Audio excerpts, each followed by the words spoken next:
Soldiers of Echo Company, 2nd Battalion, 48th Infantry Regiment. Good morning. My name is Nick Lavery. I am a warrant officer with 5th Special Forces Group, and I have been given the opportunity to address you guys here today. A friend and former colleague of mine, Staff Sergeant Schroeder, has informed me that as part of your integration into the Army, you guys are doing some discussion and some analysis on the Army values. And I have been asked to discuss one of those values here today, that one being duty. So, the dictionary, decent place to start, defines duty as a moral or legal obligation, a responsibility or task or action that someone is required to perform. The Army's definition, which really isn't all that different, is the fulfillment of your obligation. All that is accurate. And to expound upon that a little bit, this is how duty resonates with me. The decision to join the United States Army is followed by the signing of a contract and the swearing of an oath. This is something that we all chose to do. We asked for it. Serving in the United States Army or anywhere in the United States military is not a right. Nobody has the right to serve in the United States military. Therefore, it is a privilege to do so. This is a privilege that we asked for. This is a privilege that we worked to get to.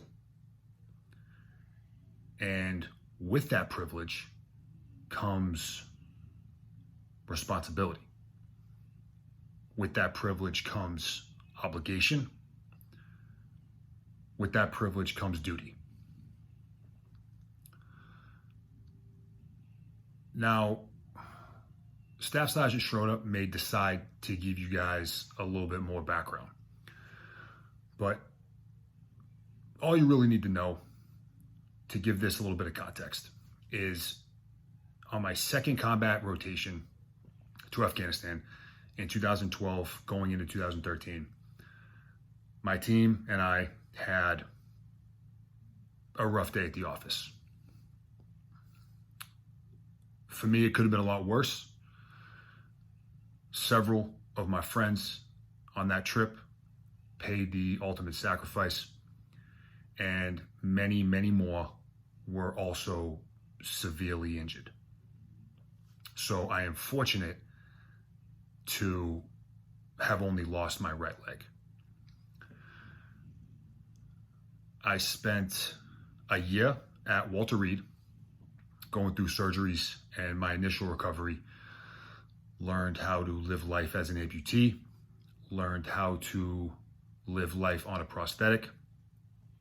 And during this process, I knew I was going to get back to my profession. In fact, from the instant I was able to comprehend the severity of my situation, I knew I was getting back. Not just to my profession, but getting back to my team, getting back to operational status on my ODA. And I was surrounded by doctors, family, friends, all supporting me. However, very few actually believed that my goal was attainable. which is understandable, and which was fine with me.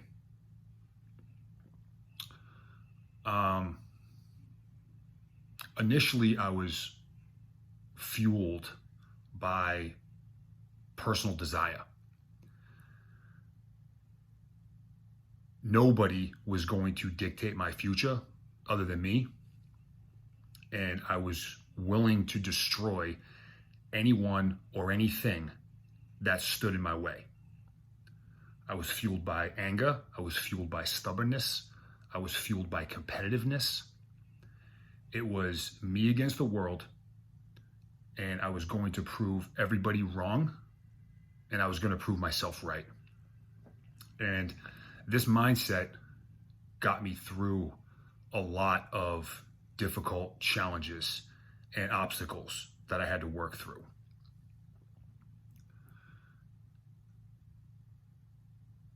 After about a year at the hospital, I returned to my unit at Fort Bragg, and I was initially assigned the job of an instructor, teaching combatives and teaching close quarters combat.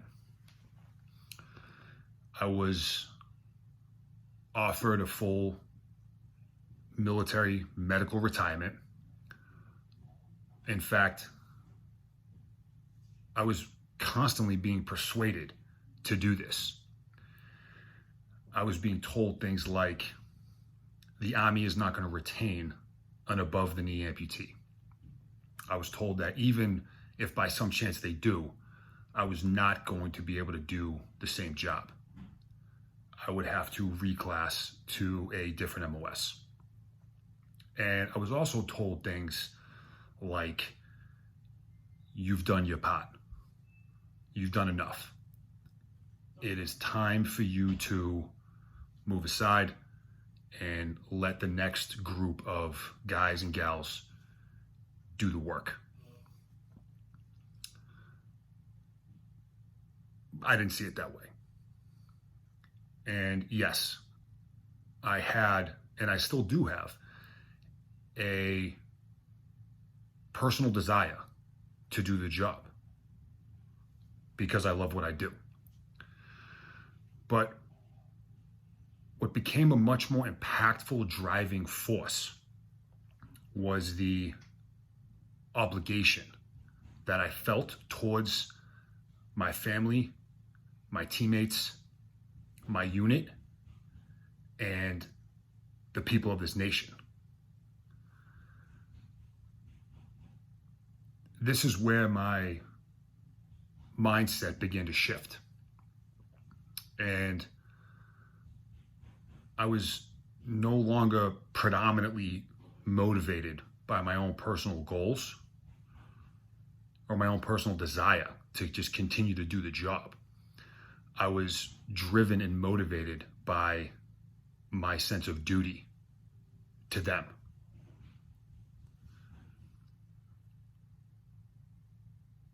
When I signed the contract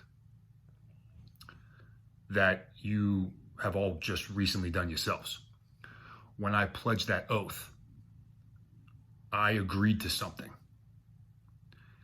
And that is something that I am still able to do.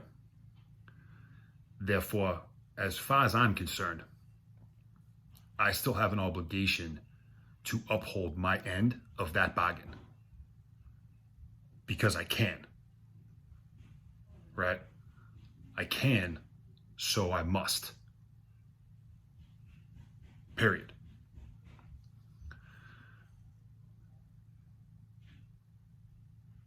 Basic training is the Army's method to break down an individual into human clay to then be remolded as a soldier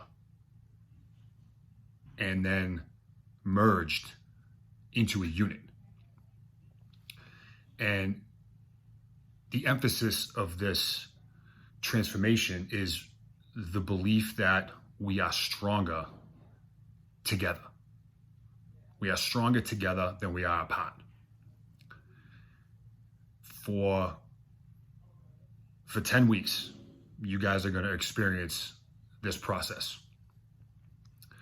And regardless of your personal goals or your personal motivations to join the Army, I strongly encourage you to embrace this obligation that you will grow to have for the individuals to your left and right. Take pride in that. And also recognize, respect, and appreciate their obligation to you. Now, some of you guys aren't going to stick around for long. You're in, you do your time, you get out, and that's fine. Some of you guys are going to stick around for a while. The choice is yours. There's no wrong decision.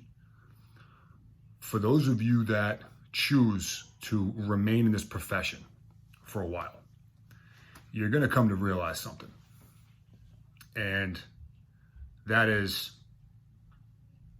the mission is always important. We have a duty to execute that mission. Missions change. Day to day, week to week, year to year. A lot of variables that come into play that determine what we do, where we do it, how we do it. But there's one constant, and that is the people to your left and right. And not only is that a constant, but your duty to them, your sense of duty to them, will increase over time.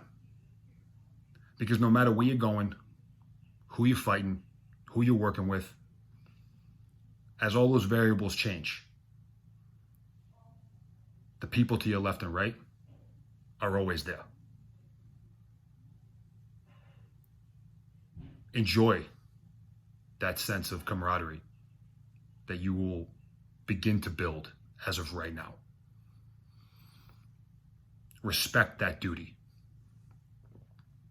if only for them. Guys, I want to congratulate you on the decision you've made. I wish you guys the best of luck. Welcome to the team, and thank you for your service.